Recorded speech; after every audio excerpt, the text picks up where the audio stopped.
نحمده ونصلي على رسوله الكريم أما بعد فأعوذ بالله من الشيطان الرجيم بسم الله الرحمن الرحيم رب اشرح لي صدري ويسر لي أمري واحلل عقدة من لساني يفقهوا قولي رب زدني علما السلام علیکم ورحمۃ اللہ وبرکاتہ۔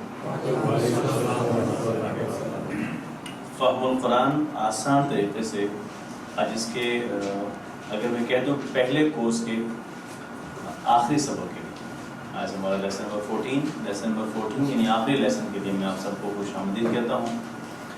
آج کے سبق میں انشاءاللہ ہم پہلے تو ایک ہی چیز پڑھیں گے کہ قرآن کریم کے نزول کا مقصد کیا ہے، اس کے ساتھ ایک اور دوسری چیز پڑھیں گے جو اللہ رب العالمین نے فرمایا کہ قرآن سمجھنا آسان ہے۔ تو یہ دو چیزیں ہیں اصل میں ہمارے آج کے سبق میں، ایک ہے قرآن کے نزول کا مقصد کیا ہے اور دوسری بات یہ ہے کہ قرآن کریم سمجھنا آسان ہے۔ اس کے ساتھ گرامر میں آج ہم دو الفاظ سے مشق کریں گے، ایک ہے سمیع اور دوسرا ہے عالمہ۔ مختصراً دہرا لیتے ہیں جو کل آپ نے سبق پڑھا تھا۔ کل کے سبق میں کیا پڑھا تھا ہم نے؟ سارے بولیں گے کیا پڑھا تھا؟ سورہ کافرون۔ تو سورۃ الکافرون میں کیا پڑھا ہوا تھا؟ کچھ ذہن میں ہے؟ جو ذہن میں ہے بتائیے۔ اللہ تعالیٰ نے فرمایا کافروں سے کہہ دیجیے کہ آپ جس کی عبادت کرتے ہیں میں اس کی عبادت نہیں کرنی، بس کسی بھی طور پہ کمپرومائز نہیں ہے، کسی بھی طور میں نے بھی آپ کی بتوں کی عبادت نہیں کرنی ہے اور نہ تو آپ نے کرنی ہے۔ یہ ویسے ہی آپ جو ہے کریں، حقیقت میں آپ بھی کرنے والے نہیں ہیں۔ اگر وہ حقیقت میں اللہ کی عبادت کرنے والے ہوتے تو یہ شرط رکھتے ہی نہیں۔ گرامر میں کیا پڑھا تھا؟ تیسرا پیٹرن تھا ضرب اور آج ہم پڑھیں گے نزول قرآن مجید کا مقصد، یعنی قرآن کریم کو کس مقصد کے لیے نازل کیا گیا ہے۔ ٹھیک ہے، مختصر پہلے اس آیت کا یہ سوال سے تعارف دیکھتے ہیں کہ قرآن کریم اللہ رب العالمین کی آخری کتاب ہے، اس میں تو کوئی شک نہیں ہے، اور یہ کتاب تمام انسانوں کے لیے ہدایت کی کتاب ہے۔ ایسے ہی ہے، ہدایت کی کتاب کے لیے نازل کی گئی ہے۔ ہدایت رہنمائی کو بھی کہتے ہیں نا، تو گویا کہ یہ انسانوں کی رہنمائی کے لیے نازل کی گئی ہے۔ اور قرآن مجید جس موضوع پہ بات کرتے ہیں، قرآن کریم کا موضوع کون ہے؟ انسان ہے۔ انسان کی ہدایت کے لیے قرآن کریم نازل کیا گیا ہے۔ تو ہر سبق میں یہ بات کہہ رہا ہوں، آج پھر کہہ رہا ہوں، وہ رہنمائی یاد رکھ لیں میرے پیارے بھائیوں، میرے بزرگوں، قرآن کریم کو سمجھے بغیر ممکن نہیں۔ آپ قرآن کریم سے رہنمائی لینا چاہتے ہیں، ہدایت لینا چاہتے ہیں اور قرآن کریم کی سمجھ نہیں ہے، آپ برکت سمیٹ لیں گے، آپ ثواب سمیٹ لیں گے، لیکن آپ اس سے حقیقی طور پر رہنمائی نہیں لے سکتے۔ تو قرآن کریم سے رہنمائی لینے کے لیے قرآن کریم کو سمجھنا انتہائی ضروری ہے۔ ٹھیک ہے، قرآن مجید ہدایت کے لیے ہے، اچھی بات میں نے کہا، اس کو سمجھ کر پڑھنا ضروری ہے، اور دوسری اہم بات تاکہ اللہ رب العالمین کے پیغام کو سمجھا جائے۔ اس میں ہمارے لیے میسج کس کی طرف سے ہوتا ہے؟ اللہ کی طرف سے میسج ہے، تو یہ ہمارے لیے ہے، رہنمائی ہے، تاکہ ہم اس اللہ رب العالمین کی اس میسج کو کیا کر سکیں، سمجھ سکیں۔ آگے ہے اس سبق میں ہم نزول قرآن مجید کا مقصد پڑھیں گے اور یہ پڑھیں گے کہ قرآن مجید کی آیات پر غور و فکر کیسے کیا جا سکتا ہے۔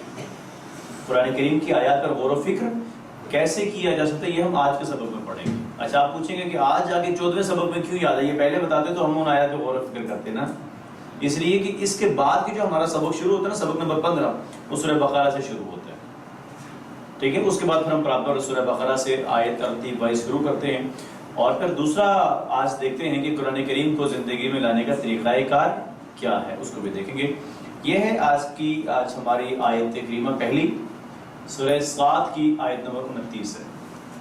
اعوذ باللہ من الشیطان الرجیم، کتاب انزلناہ الیک مبارک لیدبروا آیاتہ ولیتذکر اولو الالباب۔ یہ کتاب ہم نے اس کو نازل کیا ہے، آپ کی طرف برکت والی ہے، تاکہ وہ غور کریں اس کی آیات پر اور تاکہ نصیحت حاصل کریں عقل والے۔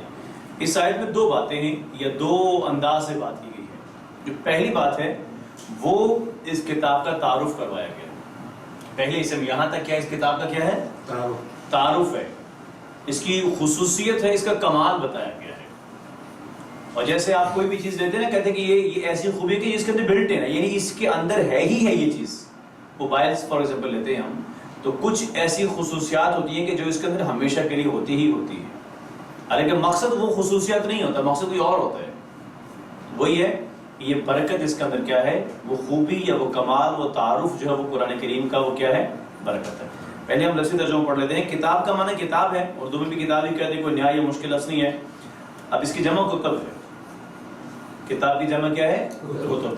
انزلنا، ہم نے نازل کیا. دیکھیں نا جیسے یہ روح میں سمجھا رہے تھے کیسے اوپر سے کسی چیز کو نازل کرنا. انزلنا، ہم نے اس کو نازل کیا. ہو کا معنی ہو جائے گا اس کو، یعنی کس کو، کتاب کو. انزلنا، ہم نے نازل کیا، ہو اس کو یعنی قرآن کریم کو. الیکا، یہ تو آپ نے پڑھ لیا نا، الیکا، الیہی، الیہم، الیکا. تو کیا معنی ہوگا الیکا کا، آپ کی طرف. کیا معنی ہے الیکا، آپ کی طرف. مبارکن، برکت والی ہے. جیسے کہتے ہیں نا عید مبارک، تو یہ عید آپ کے لیے کیسی ہو جائے، مبارک ہو. اور دوسرا ہی خوشی کے موقع پر بھی استعمال کرتے ہیں، شادی مبارک، عید مبارک. کہیں کوئی کامیابی کے موقع پر بھی ہم کیا کہتے ہیں، مبارک کی دعا دیتے ہیں. اب اس سے کیا مراد ہے کہ کتاب انزلناہ الیک مبارکن، یہ کتاب اللہ رب العالمین کی کتاب ہے، یعنی قرآن کریم، جس کو اللہ رب العالمین نے آسمان سے کیا کیا ہے، نازل کیا ہے نبی علیہ السلام کے اوپر. اور کس کے ذریعے، حضرت جبرائیل امین. اچھا، برکت کا معنی ہم نے پیچھے پڑھا تھا درود کے اندر، پھر دوبارہ دیکھ لیں. برکت معنی کا معنی ہے کہ نعمت کا ملنا، قائم رہنا، اور اس میں اضافہ ہوتے رہنا. اس میں کیا ہوتے رہنا، اضافہ ہوتے رہنا. اور یہ وہ زیادتی ہے اضافہ ہوتے رہنا والی جو ہمیں نظر نہیں آ رہی تھی بظاہر سامنے، لیکن حقیقت میں اس میں کیا ہوتا ہے، اضافہ ہوتے رہتے ہیں.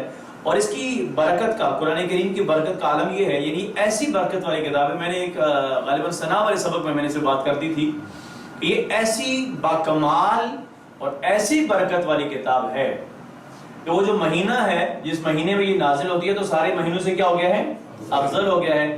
وہ رات سارے مہینوں سے افضل ہو گئی، وہ شہر سارے مہینوں سے افضل ہو گیا، وہ لوگ جن کی طرف یہ آیا سارے لوگوں سے افضل ہو گئے. یعنی وہ اس کا اندر ایسا کمال ہے کہ جس کے ساتھ جڑتا گیا وہ کیا ہوتا گیا، باکمال بنتا چلا گیا. اور ایسی عروج، ایسی ترقیاں نصیب ہوتی گئیں، ظاہری اسباب کے لحاظ سے بھی، اور اگر حقیقی لحاظ سے کہوں تو وہ جن لوگوں نے اسے تعلق کو بنایا ہے. حضرت بلال رضی اللہ تعالیٰ عنہ کی، باقی صحابہ سب کی بات ہے، لیکن میں بلال کا نام لے کے خاص کہہ رہا ہوں رضی اللہ تعالیٰ عنہ، کہ جب انہوں نے اس قرآن کریم سے اپنے تعلق کو جوڑا تو بلال مکہ کی گلیوں میں چلتے تھے یا مکے میں چلتے تھے، ان کے قدموں کی آواز، یا مدینے میں چلتے تھے تو ان کے قدموں کی آواز کہاں سے آتی تھی، عرش سے یا جنت سے. یہ کمال ہے یا نہیں ہے؟ اس میں میں کہوں گا بلال کی ذاتی کمال یہ تھا کہ قرآن کی زندگی میں، اور سارے صحابہ کرام، صحابی کا نجوم، میرے صحابہ کس کی مانند ہیں، ستاروں کی مانند ہیں، نبی علیہ السلام نے فرمایا. تو یعنی جو زندگیاں اس قرآن سے جڑتی گئیں ان زندگیوں کے اندر بھی کیا آتا گیا، عروج اور ترقیاں آتی گئیں. دراصل یہ قرآن کی برکت کا نتیجہ ہے. اور اس کتاب نے واقعتاً، بلکہ اس کتاب نے سے مراد ہے کہ جن لوگوں نے اس قرآن سے تعلق کو بنایا ہے انہوں نے تاریخ کو بدل کر رکھ دیا ہے.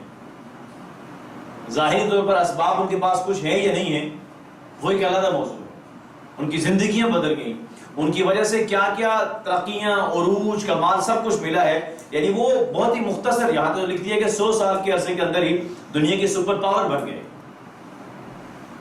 اور بالکل آغاز کہاں سے ہوا یہ آپ دیکھ لیں، مکہ سے دیکھیں، مدینہ سے دیکھیے آغاز کیسے ہوا اور کس طریقے سے وہ بڑھتے چلتے گئے اور پھر کیا ملتا گیا، عروج اور ترقیاں ملتی گئیں، اور تقریباً دنیا کے اندر انہوں نے حکومت کی ہے.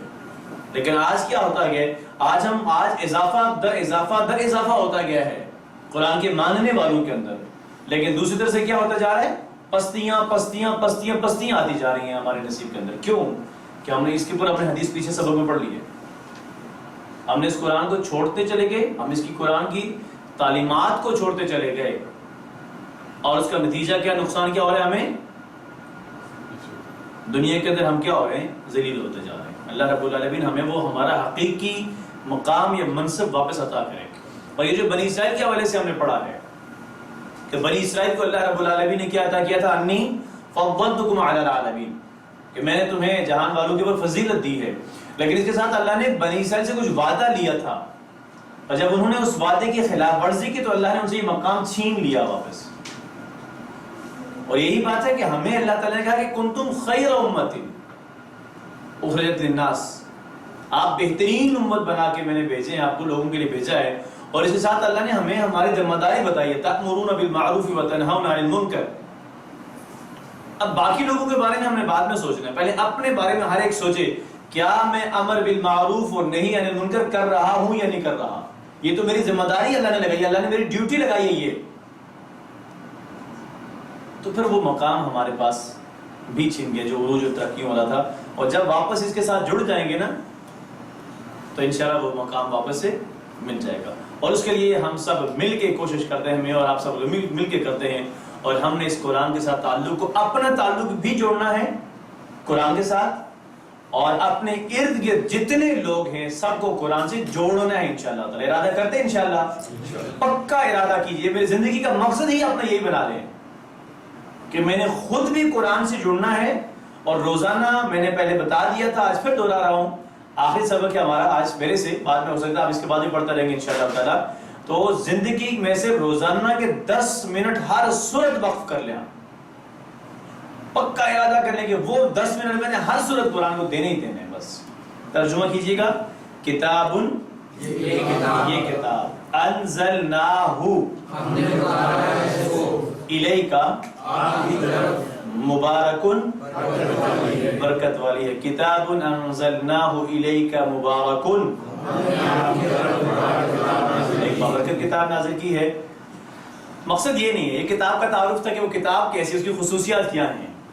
مقصد یہ ہے لیدبروا آیاتہ ولیتذکر اولو الالباب، تاکہ وہ غور کریں اس کی آیات پر اور نصیحت حاصل کریں عقل والے۔ لی کا معنی ہے ایک تاکہ، اور ایک آپ نے پڑھا ہے لیے، ٹھیک ہے؟ لی کا دوسرا کیا معنی ہے؟ تاکہ، اور یہاں ہے تاکہ، اور دوسرا ہے لیے۔ یدبروا، وہ غور کریں، جس سے مراد تدبر ہے۔ یدبروا کا لفظی معنی کیا ہے یہاں پر؟ وہ غور کریں، لی کی وجہ سے وہ غور کریں۔ آیات ہی، اس کی آیات پر، ایک لفظ ہے آیت، اس کا معنی آیت بھی ہے قرآن کریم کی آیات، اور دوسرے اس سے مراد اللہ تعالیٰ کی نشانیاں ہیں جو اللہ تعالیٰ قرآن کریم کے اندر بیان کرتے ہیں۔ تو آیت کے دونوں معنی ہیں، آیت بھی ہے اور نشانیاں بھی ہیں۔ آیات ہی، اس کی آیات، یعنی کس کی آیات؟ کتاب کی آیات۔ ایک مقصد یہ ہو گیا لیدبروا آیاتہ، اور دوسرا ہے ولیتذکر، اور تاکہ نصیحت حاصل کریں۔ ولیتذکر بولیں گے آپ لوگ، اور تاکہ نصیحت پکڑے، نصیحت حاصل کریں۔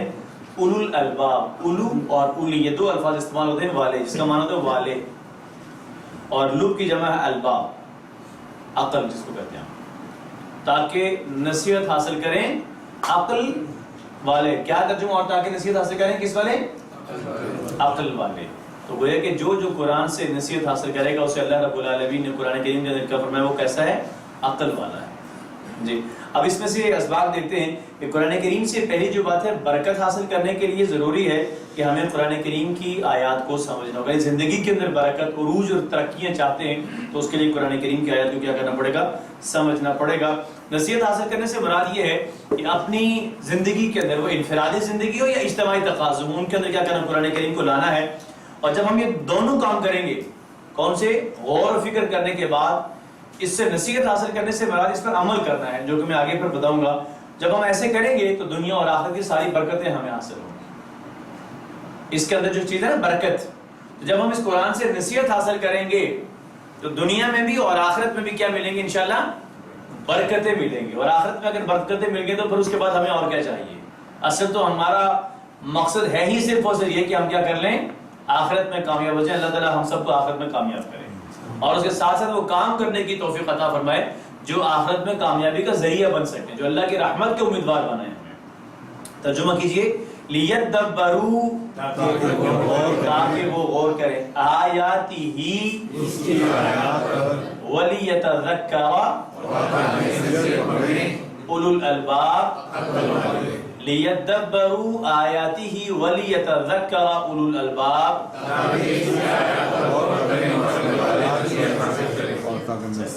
اب اس میں دو باتیں پڑھی ہم نے، ایک پڑھی ہے تدبر اور دوسری پڑھی ہے تذکر. تدبر اور تذکر. تدبر کسے کہتے ہیں مجھے آپ بتائیں؟ غور کرنا. اور تذکر ہوتا ہے نصیحت حاصل کرنا. نصیحت حاصل کرنے سے مراد ہے کہ زندگی میں لانا، اس پر عمل کرنا، یہ ہے نصیحت حاصل کرنا، اور تاکہ دنیا اور آخرت کی ساری کامیابی حاصل ہو جائے. اب ہم ایک ایک کو دیکھیں گے. تدبر کیا ہے؟ تدبر کہتے ہیں غور کرنے کے لیے. تو کیا اخبار پڑھنے کے لیے تدبر کی ضرورت ہے؟ نہیں ہے نا، وہ جو پڑھا فوراً سمجھ میں آ گیا. لیکن کیا آپ سائنس کی کتاب بھی اسی طرح سے پڑھتے ہیں جیسے آپ اخبار پڑھتے ہیں؟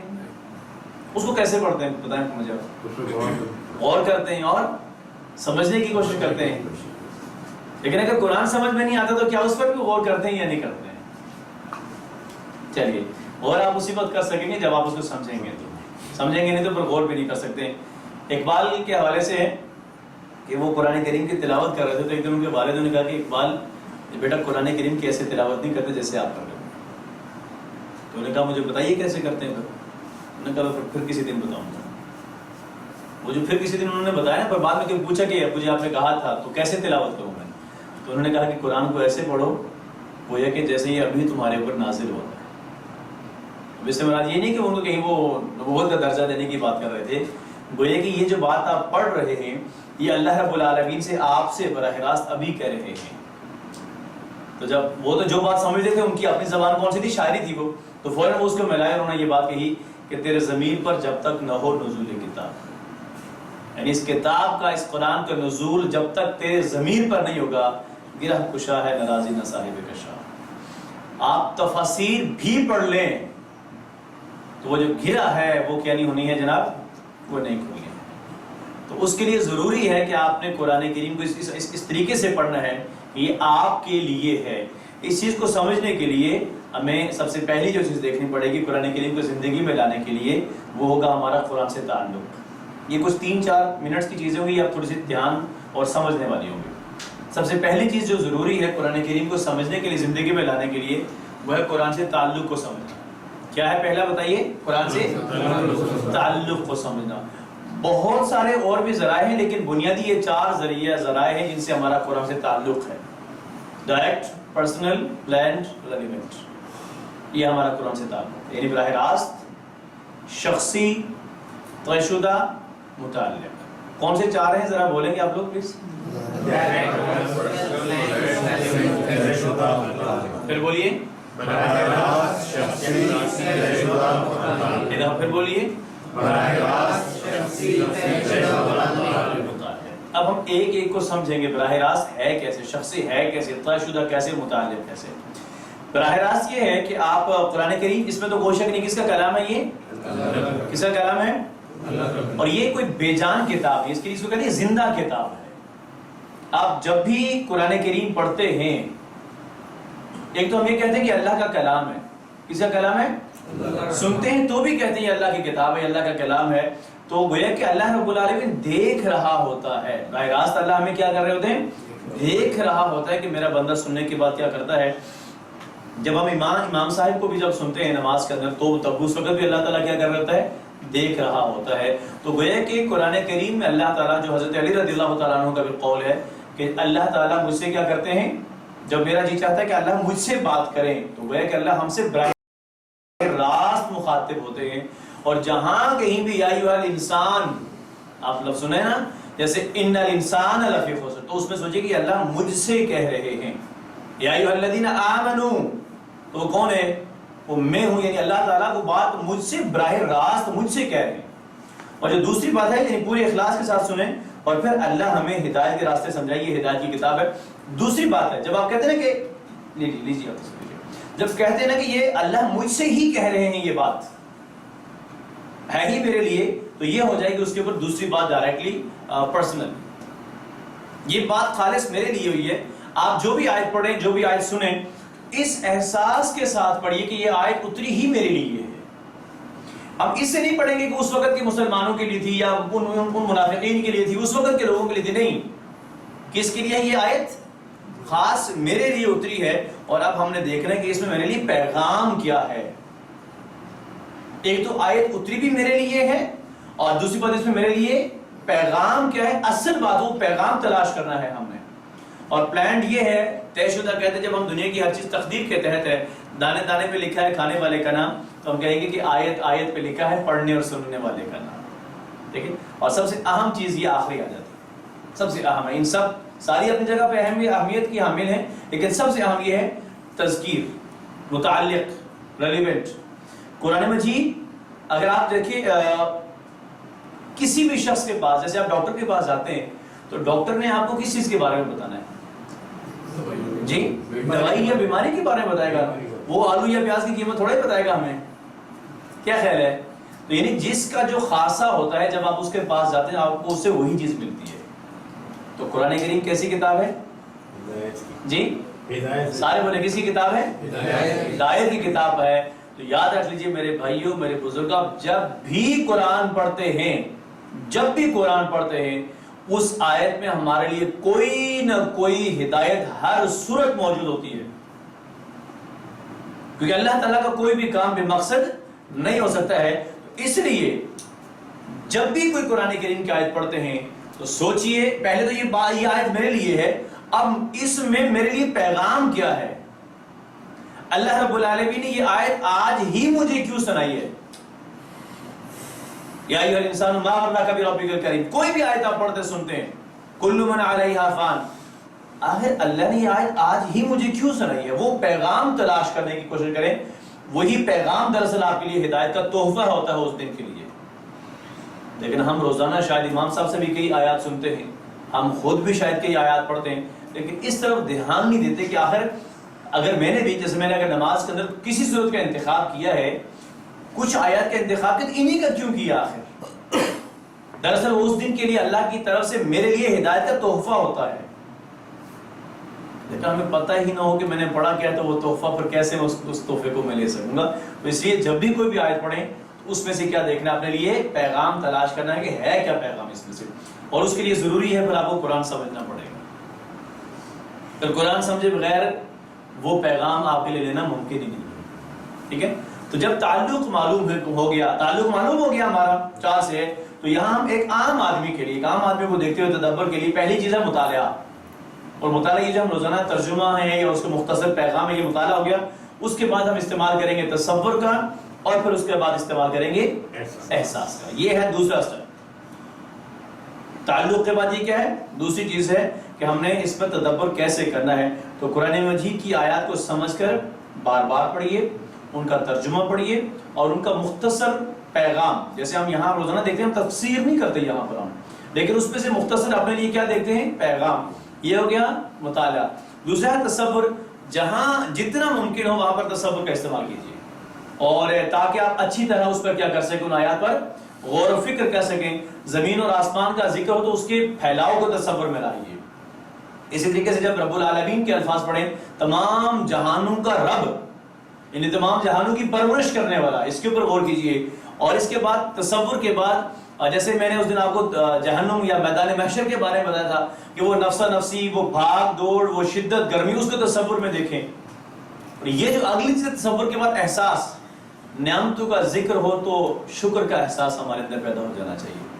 کہیں جنت کا ذکر ہو تو پہلے شوق جنت میں جانے کی، اور جنت کے اندر ایک امید اس میں جنت میں جانے کی، اور خود کو اس جنت میں ایک لمحے کے لیے رکھ کے محسوس کریں کہ اس جنت کے اندر میں موجود ہوں، میں اس جنت میں بیٹھا ہوں، میری جنت میں میرا تخت ہے، اور میرے ارد گرد وہ تمام نعمتیں ہیں، اور میرے اس تخت کے نیچے سے تجری من تحتها الانہار، وہ نہریں بہہ رہی ہیں، نہروں کو دیکھیں آپ بہتے ہوئے، اور وہ جھکے ہوئے ہیں پھل، قطوفھا دانیہ، ان جھکے ہوئے پھلوں کو آپ دیکھیں، محسوس کریں آپ ان دیکھو، اگر ان پھلوں کو دیکھ سکتے ہیں. اور خوب گہرے سبز باغات ہوں گے وہاں پر. جیسے نا قرآن کریم میں بار بار اللہ سورہ رحمان کے اندر بالخصوص پڑھیے اور اس کا تصور کیجئے وہ کیسی جنت ہوگی ہمارے لیے، اور خود کو محسوس کریں، بٹھائیں ایک لمحے کے لیے جنت کے اندر، اور آپ کے ارد گرد وہ غلمان اور وہ حور، وہ سب کچھ اس کو محسوس کریں آپ. وہ سب کچھ ہمارے لیے ہے. یہ بھی ایک اہم بات ہے. وہ سب کچھ کس کے لیے ہے؟ ہمارے لیے ہے. لیکن میرے پیارے بھائی وہ تب ہوگا کہ جب اللہ کی اطاعت کر کے جائیں گے. ٹھیک ہے، اور ساتھ ساتھ جہنم کا ذکر ہو تو ایک خوف اس جہنم کی آگ کو، دہتی ہوئی آگ کو محسوس کریں. کس قدر یہ، اگر آپ میں سے کسی کو اتفاق ہو کہیں یہاں یہ ریسنٹلی دو حادثے بھی یہاں پر ہوئے ہیں کراچی کے اندر، کسی بلڈنگ کے اندر اگر آگ لگی ہوئی ہو تو اس کے قریب جانا ہی ممکن نہیں ہے. تو وہ تو اس آگ سے کتنا گنا سخت شدت والی آگ ہے. تصور کریں یہ جس ہال میں ہمیں بھی موجود ہیں، یہاں ہر طرف اس کے اندر آگ ہی آگ ہو، اس انسان کی کیا حالت ہوگی؟ جھلس جاتا ہے سیکنڈز کے اندر. احساس کریں کہ وہ جہنم کی آگ میں پڑا ہو. اللہ تعالی ہم سب کو اس سے محفوظ رکھے. یہ احساس ساتھ ساتھ لازمی کیا کریں. تو اس کے بعد پھر تصور اور احساس کرنے کے بعد اصل یہ جو پوائنٹ ہے نا، دعا، احتساب، پلان، تبلیغ. آپ جب تک کسی چیز کو تصور اور احساس نہیں کر سکیں گے نا تو دعا اس تڑپ سے نہیں مانگ سکیں گے آپ. مثلا اگر آپ نے جہنم کو تصور کیا ہی نہیں ہے، وہ احساس پیدا ہی نہیں ہوا ہے، تو پھر اس سے خلاصی کی جو دعا ہے بندہ اس لگن سے نہیں مانگ سکتا. آپ کو جنت کا تصور ہی نہیں ہے اور احساس بھی نہیں ہے جنت کا، تو پھر اس کو مانگنے کی وہ طلب دل میں نہیں آتی ہے. تو اس لیے کسی بھی آیت کی مناسبت سے دعا کرنے کے لیے ضروری ہوتا ہے کہ اس کے پس منظر، اس کے وہ پوری چیز اس میں کہی کیا جا رہی ہے بات وہ سمجھ میں آئے گی تو تب دعا کر سکے گی اس کی مناسبت سے. تو یہ جو آپ آخر کے باہر کے 4 کام پڑھیں گے، دعا، احتساب، پلان، تبلیغ. میں نے یقین جانیے آپ نے بھی اس سے بہت چیزیں سے پہلے بھی پڑھی ہوں گی. قرآن کریم کی آیت پر اس سے آسان طریقہ میں نے آج تک کہیں نہیں دیکھا، نہ پڑھا ہے. ہر آیت کی مناسبت سے دعا، اسی کی مناسبت سے احتساب، پھر اسی کو زندگی میں لانا ہے یا اس کو چھوڑنا ہے، اس کے لیے پلاننگ اور تبلیغ. سب سے آسان ترین طریقہ کار یہی ہے قرآن مجید کی ہر آیت میں عمل کرنا. اور جو آپ پوچھ سکتے ہیں، ہمارے درمیان شمائلہ باجی موجود ہیں جو اس سے آگے کے جو ہمارے اسباق انہوں نے پڑھے، ہر آیت کو ہم اس پروسیس سے گزار کے دکھاتے ہیں کہ اس کو آپ اپنی زندگی میں کیسے لا سکتے ہیں. اس آیت گو کہ منافقین کی بات ہو رہی ہوگی، گو کہ کافرین کی بات ہو رہی ہوگی، گو کہ یہودیوں کی بات ہو رہی ہوتی کہیں، لیکن ہم سکھاتے ہیں کہ ہر آیت کو آپ زندگی میں کیسے لا سکتے ہیں. اس آیت کی مناسبت سے آپ اللہ سے دعا کیا کریں گے، اس آیت کی مناسبت سے آپ اللہ سے اس کا پر احتساب کیا کریں گے، پھر آگے کے لیے پلاننگ کیا کریں گے اور لوگوں تک اس کا پیغام کیسے پہنچائیں گے. یہ ہم کرتے ہیں، لیکن وہ اصل میں اس سبق کے بعد سے شروع ہوتا ہے، سبق نمبر 15 سے شروع ہوتا ہے. تو اس کے لیے بھی ہم دیکھتے ہیں کہ کیا صورت اس کی ممکن ہے یا نہیں ہے. تو یہ تدبر اور تذکر کا ایک سادہ طریقہ ہے دعا. پہلا کام کیا ہے؟ دعا ہے. ہر عمل کی ابتدا دعا سے کریں. احتساب ہے گزرے ہوئی زندگی کا. گزری ہوئی زندگی کا کیا کرنا ہے؟ ہم نے احتساب کرنا ہے اور آنے والی زندگی کے لیے، آنے والے لمحات کے لیے پلاننگ کرنی ہے اور پھر اس کی دوسرے لوگوں تک بھی تبلیغ کرنی ہے. کیونکہ یہ نبی علیہ السلام کا ہمارے لیے جو حکم ہے، بلغوا عنی ولو آیہ، میری طرف سے اگر آپ پاس ایک آیت بھی پہنچی ہے تو اسے کیا کرنا ہے؟ آگے دوسرے لوگوں تک پہنچانا ہے. اب ہم اس کے طریقہ کار کو سیکھیں. یہ کیسے ہوگا؟ قرآن کریم کی ہر آیت عمل کے لیے ہے یا نہیں ہے؟ کچھ تو ہوں گے دل کے اعمال اور کچھ اعضاء کے طور پہ جیسے ہم کرتے ہیں. آپ قرآن کریم کی جو بھی آیت پڑھیں اس آیت کی مناسبت سے اللہ سے دعا کریں. مثلا آج کے سبق میں ہم نے کیا آیت پڑھی ہے کہ قرآن کریم کو کیوں نازل کیا؟ تدبر اور تذکر کے لیے. یہی ہے نا، لیدبروا آیاتہ ولیتذکر اولو الالباب. تو یہاں پر ہم اللہ سے کیا آیت دعا کریں گے کہ اے اللہ تو مجھے قرآن کریم پر تدبر اور تذکر کی توفیق عطا فرما. یہ ہوگا اس آیت کی مناسبت سے دعا.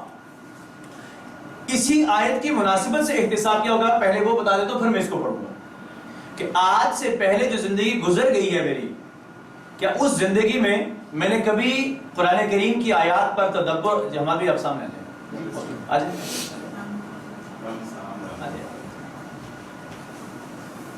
السلام علیکم ورحمۃ اللہ. تو ہم نے احتساب یہ کرنا ہے کہ کیا اس سے پہلے کی جو میری زندگی گزر گئی ہے اس پہ میں نے قرآن کریم کی آیات سے تدبر و تذکر کیا بھی ہے یا نہیں کیا ہے. پہلی بات ہے توفیق دے ربا. اب گزری زندگی کا احتساب جو گزار چکے ہیں کیا کر چکے ہیں یعنی. اور یہ ہمارے سامنے ایک مثال ہے کہ صرف اگر ہم دعا دعا دعا دعا ہی کرتے رہیں اس سے حاصل کچھ ہونا ہے یعنی. مجھے آپ جواب دیں گے، مثلا یہاں بچے موجود ہیں کلاس مختلف اسکولز کے اندر پڑھتے ہوئے ظاہر ہے تو امتحان آتا ہے. تو مثلا اگر آپ کا بچہ بھی میٹرک میں پڑھ رہا ہے اور اللہ سے رو رو کے دعا کر رہا ہے کہ میں بہت اچھے مارکس لے کے پاس ہو جاؤں، حتیٰ کہ تہجد کی نماز اٹھ کے پڑھ رہا ہے اس لیے کہ میں بہت اچھے مارکس لے کے پاس ہو جاؤں، اس کے والدین بھی دعا کر رہے ہیں. دعا کر رہا ہے نا بچہ. اس کو فرسٹ پوزیشن لینی چاہیے نہیں لینی چاہیے؟ لیکن سارا سال کتاب بھی نہ کھولے، اسکول میں بھی نہ جائے تو کیا ہوگا؟ پاس ہو جائے گا؟ کیوں نہیں ہوگا؟ دعا تو کر رہا ہے پھر۔ ہاں، اصل پوائنٹ یہ ہے کہ جس چیز کے لیے آپ دعا کر رہے ہیں نا، اس کے حصول کے لیے پھر آپ نے عمل کرنا ہے تو اللہ رب العالمین کی مدد سے آتا ہے۔ تو ہم اب جیسے ہم ہر رکعت میں، ہر نماز کی ہر رکعت میں اللہ سے کہتے ہیں اہدنا الصراط المستقیم، اہدنا الصراط المستقیم، اہدنا الصراط المستقیم، اور اللہ نے کہا کہ وہ ہدایت قرآن کریم میں ہے۔ تو اگر قرآن کریم کو سمجھنے کی کوشش نہیں کریں گے تو پھر ہدایت مل جائے گی؟ مجھے اس کا جواب کیسے آپ ہمیں دے سکتے ہیں کہ اگر قرآن کریم کو سمجھنے کی کوشش نہیں ہے، قرآن کریم سمجھ میں ہی نہیں ہے، تو پھر وہ ہدایت کیسے کہہ سکتے ہیں کہ پھر ہمیں ہدایت مل جائے گی؟ اب کچھ چیزیں تو مل سکتی ہیں لیکن حقیقی ہدایت نہیں مل سکتی جب تک قرآن اور حدیث، قرآن اور سیرت، قرآن اور سنت سمجھ میں نہیں ہے۔ تو اس لیے میرے پیارے بھائیوں، یہ قرآن سمجھنا بہت ہی زیادہ کیا ہے، ضروری ہے۔ اور پلاننگ کیجئے آنے والی زندگی کا، آنے والے دنوں کے لیے اور اگلے ہفتے یا دن کا۔ یاد رکھ لیجئے اگر آپ پلان بنانے میں ناکام ہیں تو سمجھ لیجئے کہ آپ پلان ہی ناکامی کا کر رہے ہیں۔ جیسے بھوک کے وقت ہے تو مجھے شدت سے بھوک لگی اور میں آدھا گھنٹہ بیٹھا یہ کہتا رہا ہوں کہ میں نے کھانا کھانا ہے، میں نے کھانا کھانا ہے، میں نے کھانا کھانا ہے، تو میری بھوک ختم ہو جائے گی؟ نہیں، کیا کرنا پڑے گا؟ کھانا کھانا پڑے گا، اور جب تک نہیں کھائیں گے تو بھوک نہیں مٹے گی، اور جب تک کہتے رہیں گے تو گویا کہ اتنی دیر اور بھوکا رہ رہے ہیں کہ آپ پلان کر رہے ہیں۔ تو اس بات کو صرف بھوک سے نہیں جوڑیے گا، آپ سب کا ارادہ ہے کہ ہم قرآن سیکھیں۔ قرآن سیکھنے کا ارادہ ہے یا نہیں ہے؟ ہر ایک چاہتا ہے اور ہر ایک کہتا ہے میں نے قرآن سیکھنا ہے۔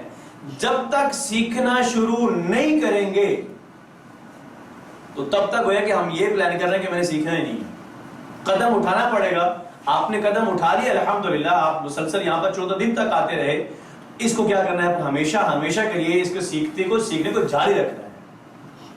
تو قرآن کریم کو سیکھنے کے لیے پلاننگ کیجئے۔ یہ بھی بات میں ضرور کہوں گا، بس سطحی نصیحت ہے یا اوپر سے گزرنا مقصد نہیں ہے۔ قرآن کو اس نیت سے سیکھے کہ میں نے اس قرآن کریم کی آیات پر عمل کرنا ہے، میں نے اسے ہدایت کو حاصل کرنا ہے، میں نے اسے نصیحت حاصل کرنی ہے، میں نے اس مقصد کے لیے قرآن کریم کو پڑھنا ہے۔ اور دوسری جو بات اہم پوائنٹ ہے، پھر میں نے اس کو دوسرے لوگوں تک پہنچانا ہے۔ اگر مجھ تک یہ روشنی پہنچ گئی ہے، میرے گھر میں یہ تاریکی، یہ روشنی آ گئی ہے، تو ہمارے ارد گرد جو تاریکیوں کے اندر، جو جہالتوں کے اندر، ان تک کون اس پیغام کو لے کے جائے گا؟ میری اور آپ کی یہ ذمہ داری ہے۔ اور یہ درمیان میں ایک بات اور آ گئی ہے کہ اگر کہیں اجتماعی معاملات ہوں، فقہی قواعد ہوں، یا کوئی نیا آئیڈیا آئے نا، اسے علماء کرام سے چیک کر لینا چاہیے، لیکن وہ تب ہوگا کہ جب ہم اس درجے پہ جا کے سمجھنے والے بنیں گے تو تب یہ کام آئے گا۔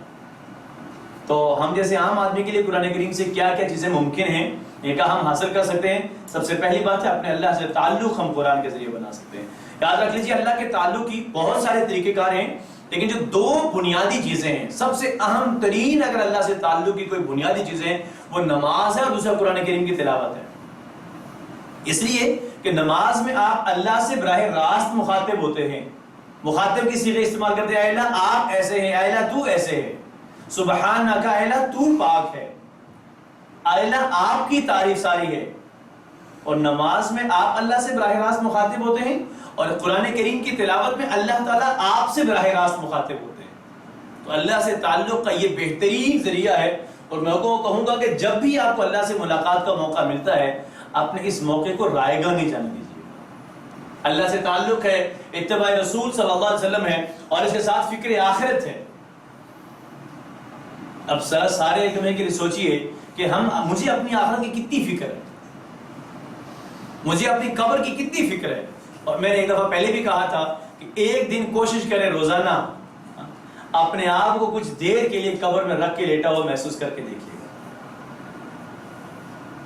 روزانہ کبھی اپنی آخرت کو، محشر کے دن کو ضرور یاد کیا کریں، اور یہ سوچیں شام کو۔ اصل پوائنٹ یہ ہے کہ آج دن کو میں نے کتنے کام ایسے کیے ہیں کہ جو مجھے کل محشر کے دن اللہ کے عرش کے سائے کے نیچے کھڑا ہونے کے امیدوار بنا سکے۔ اور اگر کچھ کیا ہوا تو بہت اچھی بات ہے، اگر نہیں کیا تو سوچے پھر پورے دن میں نے بھاگ دوڑ کس چیز کے لیے میں نے لگائی ہے۔ اسی طریقے سے ذکر ہے، عبادات ہے، اخلاق ہے، دوسروں کے ساتھ معاملات بہت ہی اہم پوائنٹ ہے، اس کے ساتھ دعوت و تبلیغ ہے، امر بالمعروف ہے، نہی عن المنکر ہے، اجتماعیت کے ساتھ کام کرنا ہے، ٹیم ورک کے طور پہ کام کرنا ہے. یہ سب چیزیں میں اور آپ قرآن کریم سے سیکھ سکتے ہیں، لیکن تب ہوگا جب سیکھیں گے. اور چوتھی بات جو میں پہلے کہہ بھی چکا ہوں، اللہ کے نبی صلی اللہ علیہ وسلم نے فرمایا ہے بلغوا عنی ولو آیا. میرے بھائیوں بزرگوں، آپ نے بہت ساری آیات سیکھ لی، ایک نہیں سیکھی آپ نے. جہاں پر یہ بہت بڑی خوش قسمتی کی بات ہے، یہ ایک نعمت ہے کہ اللہ رب العالمین نے آپ سب لوگوں کو منتخب کیے، چنا ہے اللہ تعالیٰ نے آپ کو، اللہ نے آپ کا انتخاب کیا. یہ خوشی کی بات ہے، لیکن ساتھ ساتھ یہ بھی یاد رکھ لیجیے یہ بہت بڑی ایک بھاری ذمہ داری بھی اب ہمارے اوپر عائد ہو گئی ہے. اللہ نے میری اور آپ کی ذمہ داری لگا دی ہے، اب میں نے اور آپ کی ذمہ داری کو نبھانا ہے انشاءاللہ جتنا ہم سے ہو سکے.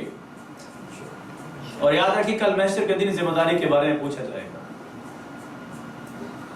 یہ روشنی، یہ آگاہی ہم تک پہنچ چکی ہے. اللہ کی قسم آپ کے ارد گرد بالکل جہالتیں ہی جہالتیں ہیں. میرے اور آپ کے ارد گرد، میرے اور آپ کے پڑوس کے گھروں کے اندر جہالتیں موجود ہیں، لوگوں کی زندگیوں میں جہالتیں موجود ہیں.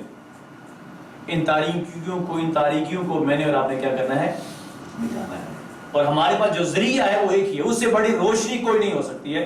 اور وہ کون سی چیز ہے، کون سی روشنی ہمارے پاس؟ قرآن کریم. بس اس کو لینا ہے اور دوسرے لوگوں تک اس کو کیا کرنا ہے؟ پہنچانا ہے. اس کا مطلب یہ کہ قرآن و حدیث کی ہم جو بھی بات پڑھتے ہیں اسے ہم نے دوسروں تک پہنچانا ہے، اور حکمت کے ساتھ، بہترین انداز بیان کے ساتھ. اس چیز کے لیے آپ جو کچھ کر سکتے ہیں کر لیجئے. اپنا وقت لگائیے، اپنی صلاحیتیں لگائیے، اور اپنا مال لگائیے، جو کچھ لگا سکتے ہیں اس کے لیے لگائیے. تاکہ کل محشر کے دن اگر اللہ رب العالمین یہ پوچھیں کون ہے جو میرے پیغام کو آگے پہنچانے والے تھے، کم از کم ہمارا نام تو ہوگا، ہم اپنا ہاتھ تو اٹھا سکیں گے نا. محشر کے دن کتنا کیا اس بات کو چھوڑ دیجیے، ہاں کس نیت سے کیا یہ بہت اہم پوائنٹ ہے. اور ہاتھ تو ہمارا اٹھ جائے گا کہ ربا میں نے اس کے لیے وقت لگایا ہے، اللہ میں نے اس کے لیے کوششیں کی ہیں، اللہ میں نے اس کے لیے صلاحیتیں لگائی ہیں، اللہ میں نے اس کے لیے اپنا مال خرچ کیا ہے. جو جس صلاحیت کو استعمال کر سکتے اس کو کیجئے، اس کو دوسروں تک پہنچانے کے لیے. اور جو یہ کام کر رہے ہیں ان کی مدد کرنا ہے. جس طریقے سے آپ قرآن کو دوسرے لوگوں تک پہنچا سکتے ہیں پہنچائیے. اور قرآن کریم کے حقوق کچھ اس آیت اور دیگر آیات کی روشنی میں سب سے پہلا ہے ایمان ہے، یعنی تعظیم کے ساتھ ایمان و تعظیم ہے، تلاوت و ترتیل ہے، تدبر و تذکر ہے، عمل کرنا ہے اور اس کو دوسرے لوگوں تک پہنچانا ہے. ایسے کتنے حقوق ادا کر رہے ہیں، ہر ایک اپنے اپنے بارے میں سوچیں. ان کو سب کو بار بار پڑھیں اور دیکھیں کہ میں ان میں سے کتنے حقوق قرآن کریم کے ادا کر رہا ہوں. نوٹ کیجئے، بغیر سمجھے تدبر و تذکر نہیں ہو سکتا. تو گویا کہ مقصد نزول ہی پورا نہیں ہو سکتا. تو اس لیے آپ کوشش کیجئے کہ انشاءاللہ تعالی اس کلاس کو ہم ہمیشہ جاری رکھیں گے. قرآن کے سیکھنے اور سکھانے کو کیا کریں گے؟ ہمیشہ جاری رکھیں گے. اس کے لیے آج ہمارے پاس محترم محمد ظہیر صاحب بھی موجود ہیں. ہم اس کے لیے پلاننگ کریں گے کہ تاکہ کسی طریقے سے، اچھے طریقے سے، جس سے کچھ نتائج بھی آئیں. یہ ایکٹیویٹی بطور ایکٹیویٹی نہ ہو بلکہ کچھ اسے نتائج آ سکے. پھر ہم دیکھتے ہیں کون سی صورت ممکن ہے کہ جس کے ذریعے سے ہم سب لوگ کیا کر سکیں، قرآن کریم کو سیکھ سکیں. اب سوال اکثر اس کے ساتھ ہی ہماری سائل کا انتخاب کیوں کیا ہم نے؟ اکثر ذہن میں آتا ہے یار یہ تو بڑا مشکل کام ہے، میں نہیں کر سکتا.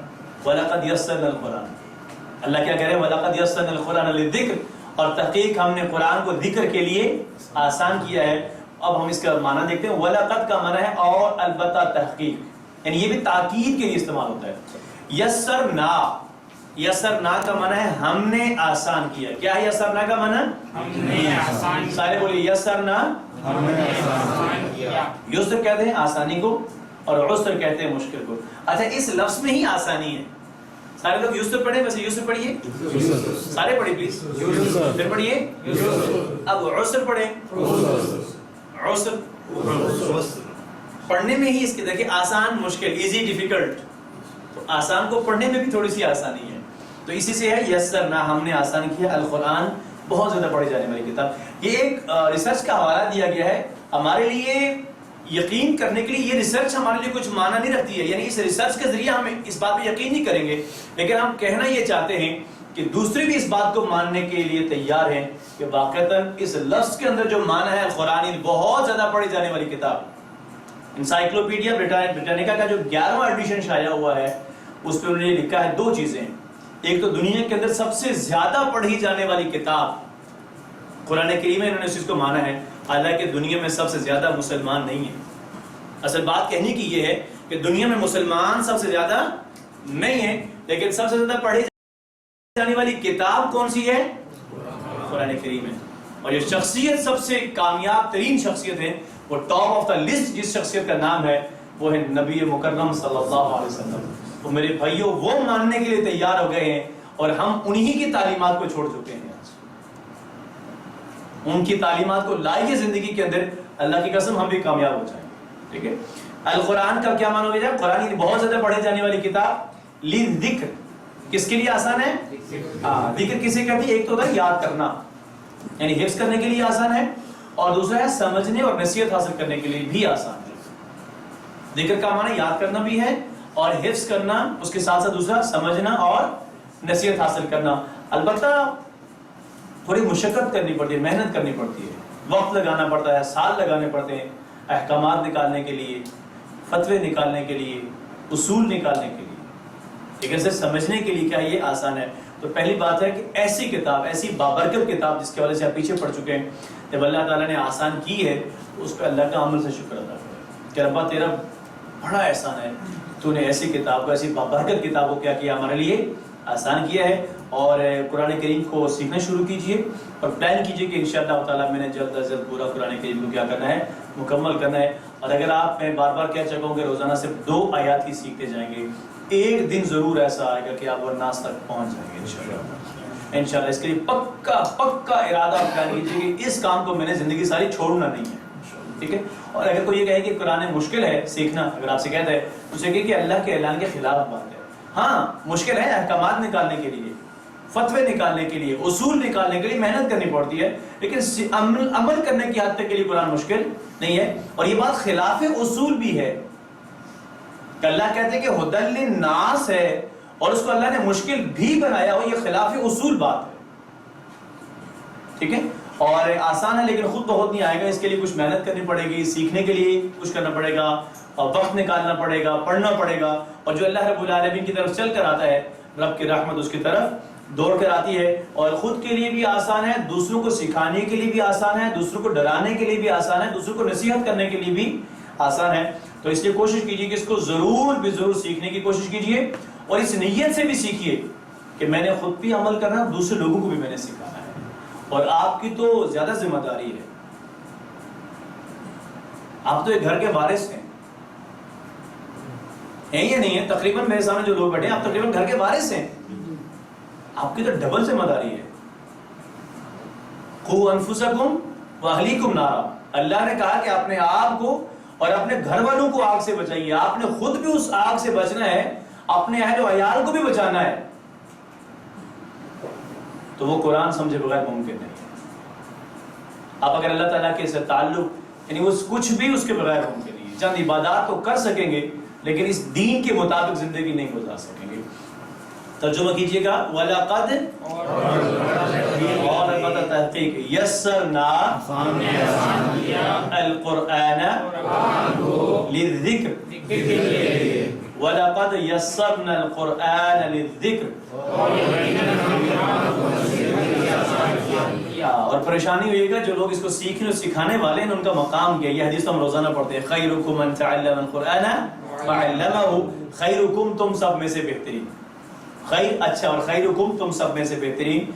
من کے 2 معنی ہیں، دونوں ہم پڑھ چکے ہیں. اگر شروع میں آ گیا تو کون کا معنی دے گا، اور درمیان میں آ گیا تو جو کا معنی دے گا. جیسے من ربک قبر کا سوال بھی ہے تو وہاں پر یہ ہم سے سوال پوچھا جائے گا، آپ کا رب کون ہے؟ تو اس کا جواب کیا ہوگا؟ ربی اللہ. تو اس سوال کے جواب کا تعلق عربی آنے سے نہیں ہے، بلکہ اگر زندگی اس کی اطاعت میں گزار کے جائیں گے تو تب جواب دے سکیں گے، ورنہ عربی آنے سے اس کا کوئی تعلق نہیں ہے. اور خیرکم من تعلم القرآن یعنی درمیان میں آئے گا تو اس کو کیا معنی ہوگا؟ جو معنی ہوگا. تو یہاں درمیان میں آیا ہوا ہے. تعلم القرآن، تعلم کا کیا معنی ہے؟ اس نے سیکھا، اور علم کا معنی ہے سکھایا. تعلم سیکھا اور علم سکھایا. اچھا یہاں پڑھنے کا ذکر نہیں ہے، کس کا ذکر ہے؟ سیکھنے کا. اس لیے کوشش کیجیے قرآن کو سیکھتے اور سکھاتے رہیے. اور علمہ سکھایا یا سکھائے اس کو، کس کو؟ قرآن کریم کو۔ تو گویا کہ بہترین لوگ وہ ہیں کہ جو قرآن سیکھتے اور سکھائے ہیں، سیکھتے ہیں اور سکھاتے ہیں۔ اب تک آج تک آپ نے بھی سینکڑوں کلاسز پڑھی ہوں گی، ہے نا، اور اس وقت بھی قرآن پر پتہ نہیں کتنی کلاسز چل رہی ہیں، لیکن اللہ رب العالمین کے ہاں سب سے بہترین کلاس وہ ہے جو یہ قرآن سیکھتے ہیں۔ اور اسی کی جیسی جتنی بھی کلاسز اس وقت زمین پر چل رہی ہیں، یعنی جن میں قرآن سیکھا اور سکھایا جا رہا ہے، وہ کلاسز دنیا کی بہترین کلاسز میں سے۔ اور میرے بھائیوں، کلاس سے مراد یہ انوائرمنٹ، یعنی یہ لیپ ٹاپ ملٹی میڈیا، یہ چیزیں نہیں ہیں۔ کلاس سے مراد کون ہے؟ وہ لوگ جو اس میں بیٹھ کے سیکھ رہے ہیں۔ تو پھر مجھے یہ کہنے دے اللہ کی قسم، آپ لوگ اس وقت دنیا کے بہترین لوگوں میں سے، اور آپ کا یہ جو بہترین والا مقام ہے، یہ کسی انسانوں کی نظر میں نہیں ہے، یہ کس کے ہاں ہے؟ اللہ کے۔ اس سے بڑی اور کیا بات صحیح ہے؟ اس وقت ہم اللہ کے ہاں دنیا کے بہترین لوگوں میں سے ہیں، اور جب تک اس سے جڑے رہیں گے، جب تک اس کو سیکھتے سکھاتے رہیں گے، یوں ہی دنیا کے بہترین لوگوں میں رہیں گے۔ اور اللہ معاف کرے کہ اتنا بد نصیب وہ شخص ہوگا کہ جس کا نام دنیا کے بہترین لوگوں کی لسٹ میں لکھ دیا گیا اور پھر وہاں سے صاف کر دیا گیا۔ وہ بد نصیب ہوگا یا نہیں ہوگا؟ ہاں، ناراض نہیں ہوئیے گا۔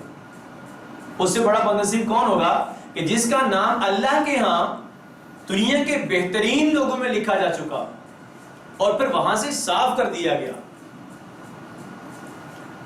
اگر اس قرآن کے سیکھنے اور سکھانے کو چھوڑ دیں گے، اس کی وجہ سے جو مقام تھا دنیا کے بہترین میں سے، پھر وہ نہیں رہے گا۔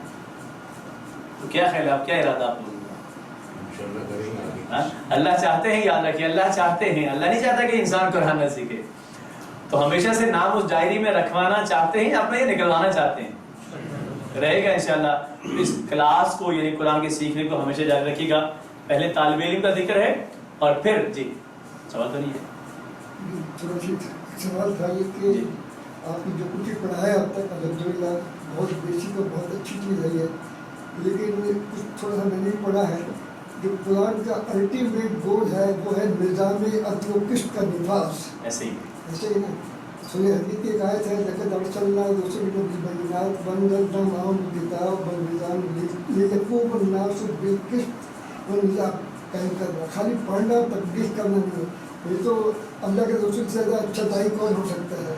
لیکن انہوں نے بھی کتنے غزواتوں میں حصہ لیا، کتنی جنگیں لڑی اور کتنے صحابہ کو شہید کرایا ہے، تب ہوا ہے۔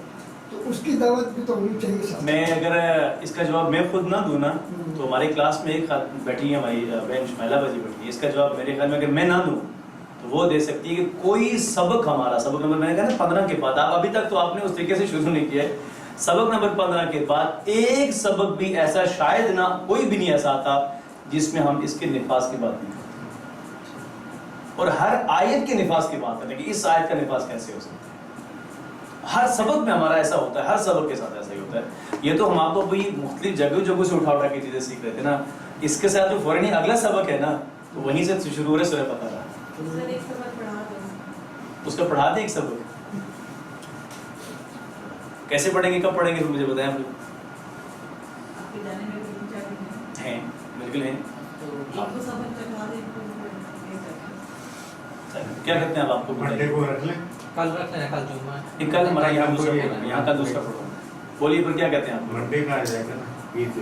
ہاں نیکسٹ ادھر پیر کو آئے گا، کیونکہ ابھی میرے چار جی مغرب سے عشاء ایک کرتے ہیں، اس کے عشاء کے بعد مغرب سے عشاء ہو نہیں سکتا کہ میرا پروگرام وہاں ہوتا ہے، کلاس دوسری جگہ ہوتی ہے وہاں فیکٹری میں، تو وہاں سے یہاں پہنچنے میں پھر مغرب سے عشاء کا ٹائم گزر جاتا ہے۔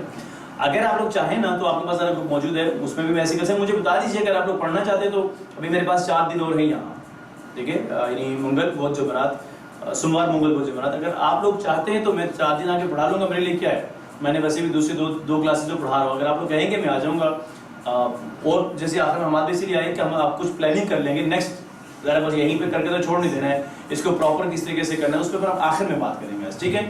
تو اللہ رب العالمین کی کتاب کا علم ختم ہونے والا نہیں ہے، اس کو ہمیشہ سیکھتے اور سکھاتے رہنا چاہیے، اور صرف سیکھنے تک محدود نہیں بنانا ہے، محدود نہیں رکھنا ہے، اس کو دوسرے لوگوں تک پہنچانا ہے۔ خود سکھا سکتے ہیں یا اب آپ تک کسی ذریعے سے پہنچا نہیں پہنچا، ہاں کسی کے ذریعے سے تو آپ تک پہنچا ہے، تو یوں آپ آگے لوگوں تک پہنچانے کا بھی ذریعہ بن جائے۔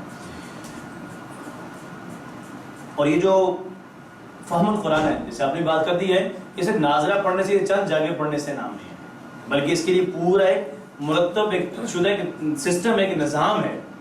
کہ دراصل وہ ہر آیت ہم سے کیا تقاضا کرتی ہے. کچھ آیات ہیں جو انفرادی طور پہ تقاضا کرتی ہیں اور کچھ ہیں جو اجتماعی طور پہ تقاضا کرتی ہیں. ان آیات کے اجتماعی اور انفرادی تقاضوں کو ہم کیا کر سکیں، سیکھ سکیں اور انہیں اپنی زندگی میں لائیں. بس نیت اور کوشش کیجیے کہ انشاءاللہ اس سسٹم کو، اس سلسلے کو چھوڑیں گے نہیں انشاءاللہ. پکا ارادہ کرتے ہیں آپ لوگ؟ چلے پر ترجمہ کیجیے. خیرکم، سارے بولیے خیرکم من تعلم القرآن وعلمہ. خیرکم من تعلم القرآن وعلمہ. پھر ترجمہ کیجیے. خیرکم من تعلم القرآن وعلمہ.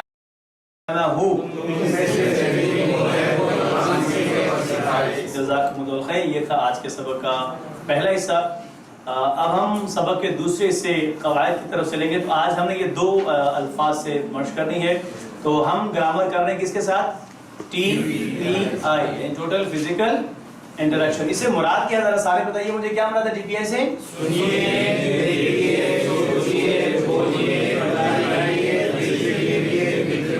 جزاکم اللہ خیر. ہم فعل کے ان 4 سٹائلز کو سیکھ رہے ہیں اور جن کو ہم ایک فکرے میں یاد رکھتے ہیں. اس میں فرق کیا ہے کہ میں آپ کو بار بار بتا چکا ہوں، دوبارہ کیوں بتاتا ہوں؟ یاد دہانی کے لیے.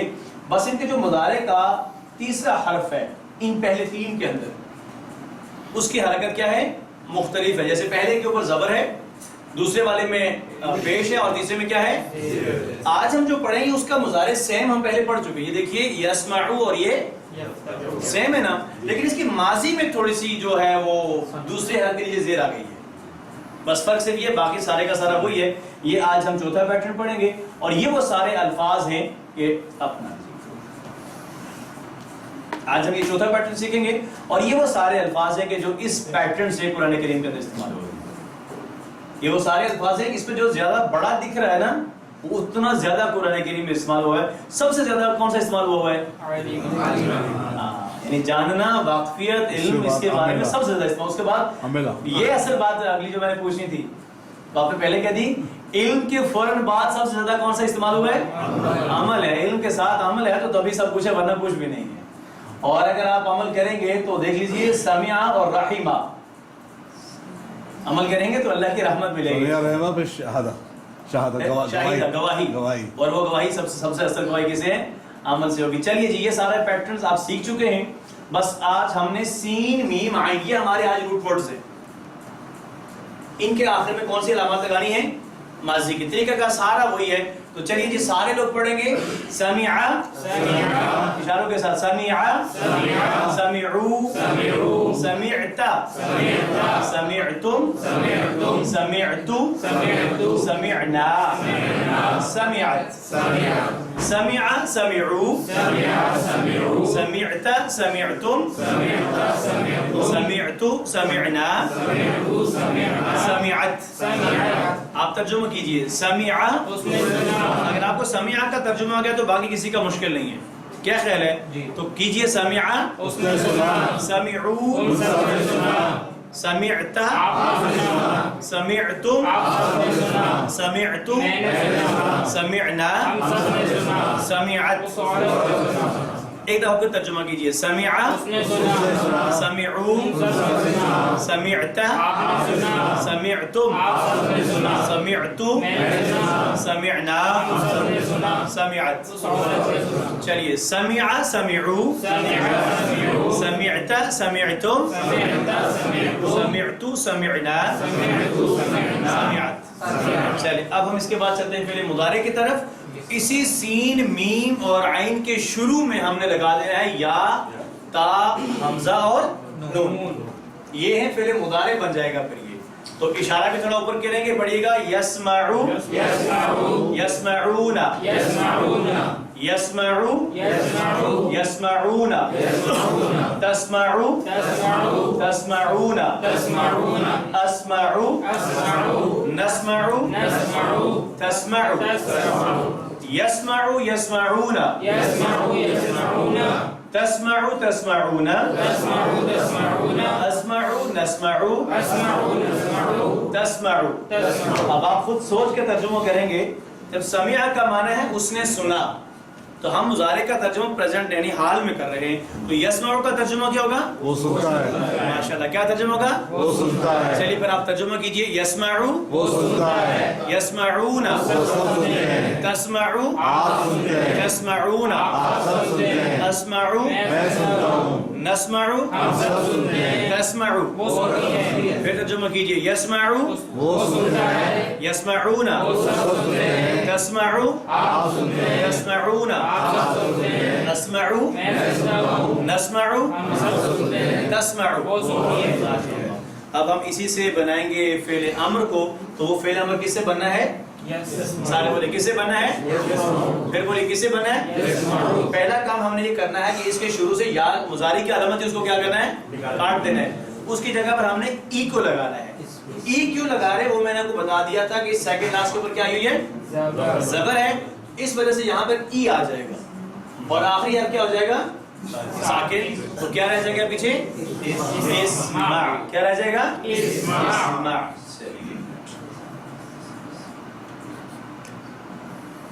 پڑھیے. اسمع اسمعوا اسمع اسمعوا لا تسمع. ایسے کسی کو منع کریں گے کوئی نہیں رکتا ہے. منع کرنے کے لیے انداز بھی جاندار ہوگا تب کوئی رکے گا. ٹھیک ہے.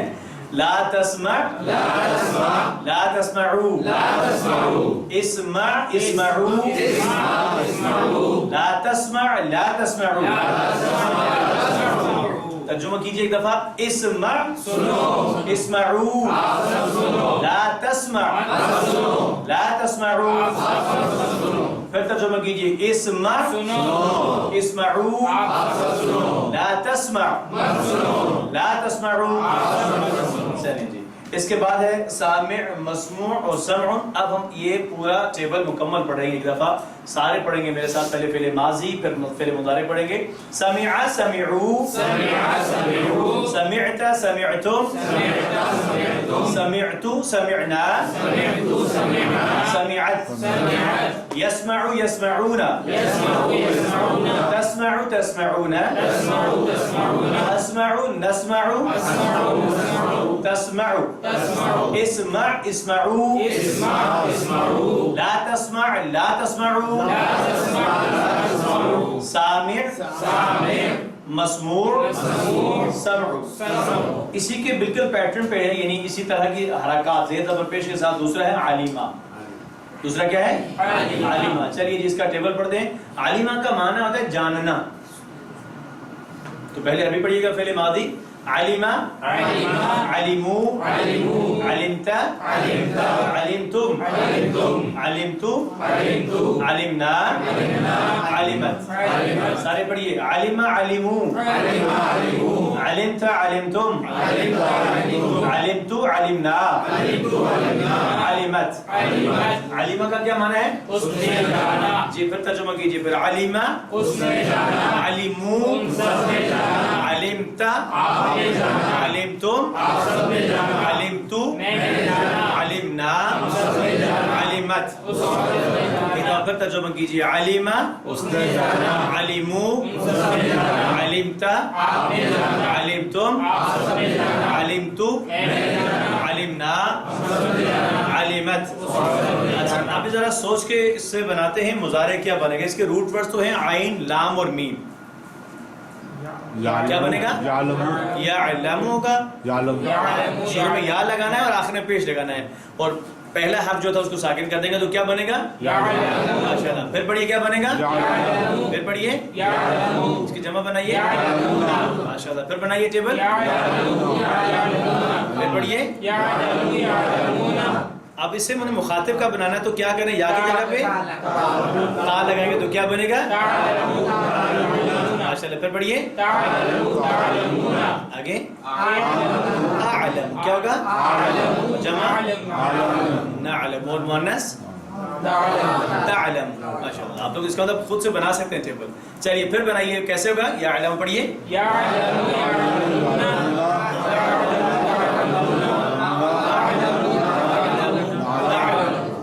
پڑھتے ایک دفعہ میرے ساتھ میرے ساتھ ایک دفعہ پڑھیں گے جی پڑھیے یعلمون یعلمون تعلمون تعلمون اعلمون اعلمون تعلمون. ٹھیک ہے.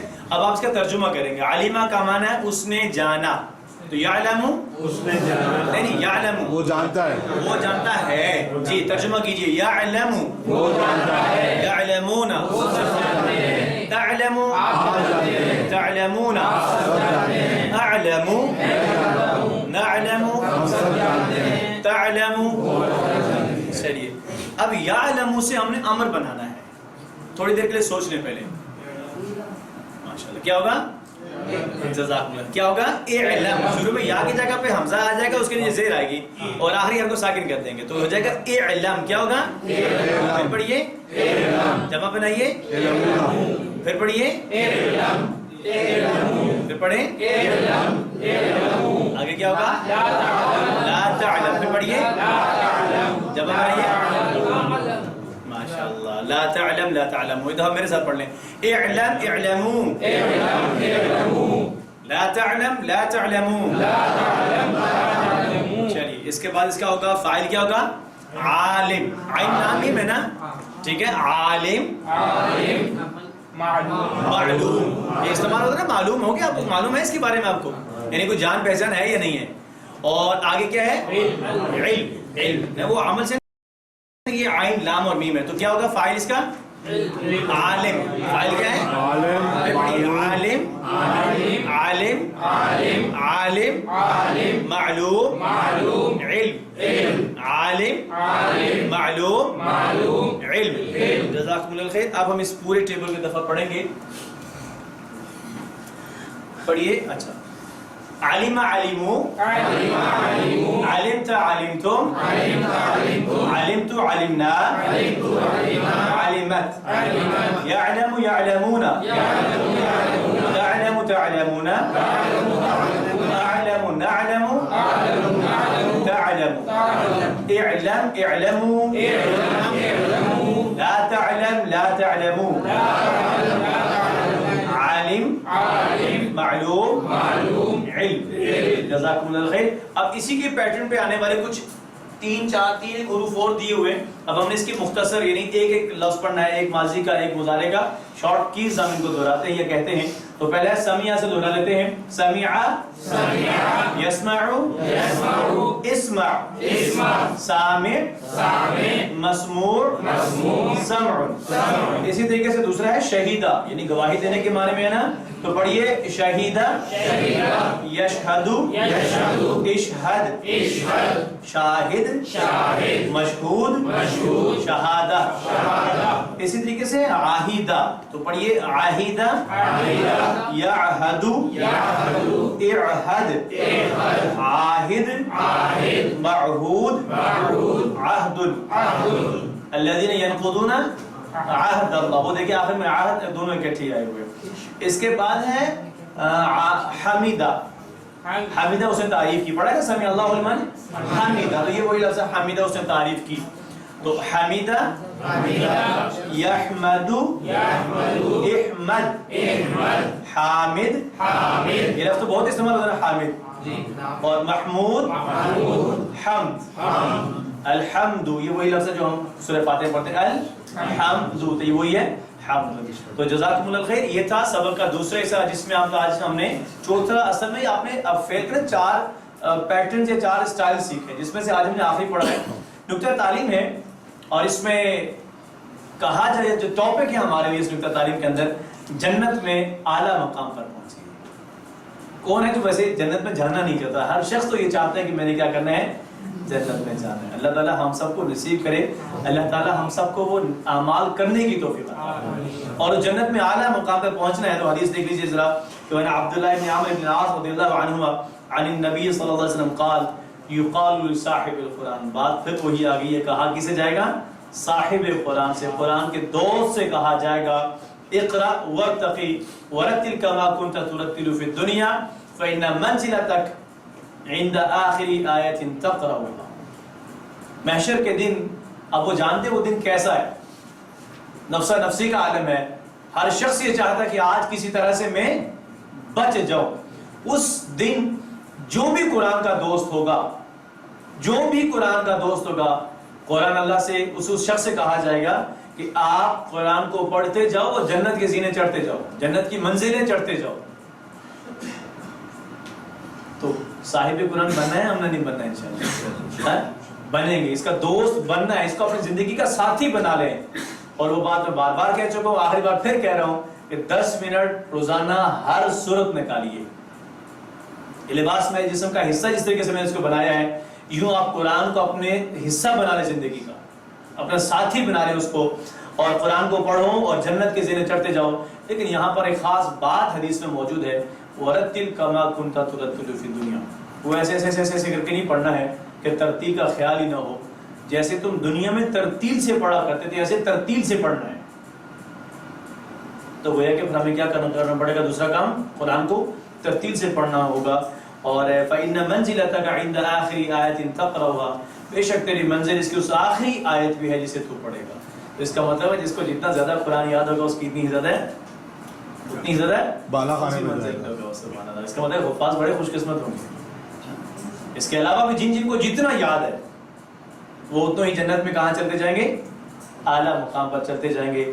اب ہم تھوڑا سا موازنہ کرتے ہیں اس دنیاوی گھر کی نسبت، اگر ہم موازنہ کریں، ہم میں سے بہت سے لوگ ایسے ہوتے ہیں کہ جو سالوں سال محنت کرتے ہیں اور کچھ جمع کرتے ہیں اور پھر اپنا گھر بناتے ہیں۔ کتنے لوگ ایسے ہوتے ہوں گے کہ جو اس گھر کو بناتے بناتے ہی کیا ہو جاتے ہیں؟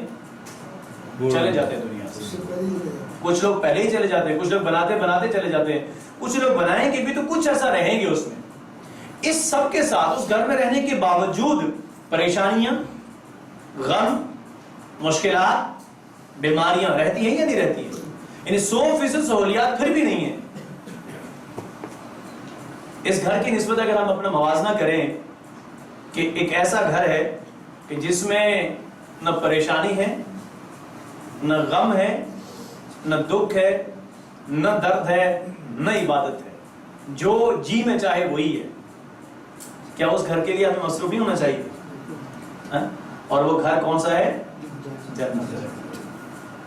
اور یہ بات میں ہے سخت بات، روزانہ کہتا ہوں، اپنے آپ سے بھی کہتا ہوں، آپ سب سے بھی کہتا ہوں، بس جائزہ یہ لیں کہ جو 24 گھنٹے گزارے ہیں روزانہ کے نا، ان 24 گھنٹوں میں سے اس گھر کے لیے کیا کیا ہے؟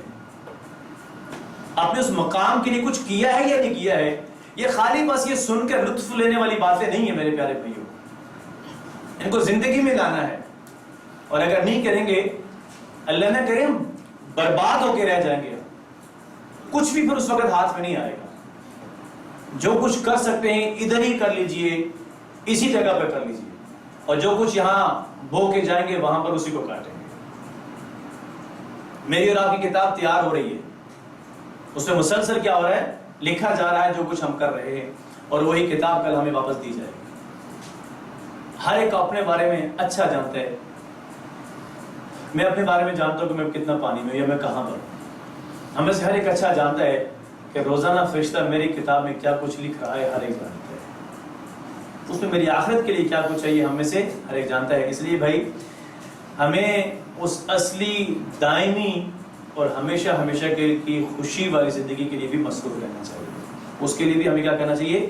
سوچنا چاہیے۔ یہ ہمارا پہلا سٹیپ مکمل ہوا ہے، تو میں آپ سے کہوں گا، بلکہ ہم اس کے لیے چلیے آخر میں پلاننگ کریں گے کیسے اس کی صورت ممکن ہے کہ پراپر ایک طریقہ کار سے آپ اس کو لے کے چلیں، بوجھ سمجھ کے نہیں، مشقت میں ڈال کے نہیں، شوق کے ساتھ اس کو اپنی ضرورت سمجھتے ہوئے ہم کیسے اس پورے قرآن سے گزرتے ہیں، اس کے بارے میں انشاءاللہ تعالیٰ ابھی آخر میں ہمارے ساتھ آج باتیں بھی موجود ہیں، اور فرحان بھائی بھی ہیں، اور آپ سبھی بھی ہیں، آپ سبھی کے ساتھ اس کی پلاننگ کرتے ہیں کہ کیا کون سی اس کی صورت ایسی ممکن ہے کہ جس کے ذریعے سے ہم پورا قرآن مجید انشاءاللہ یا جو باقی اسباق ہیں وہ پڑھیں گے۔ تو یہ تھا آج کا سبق۔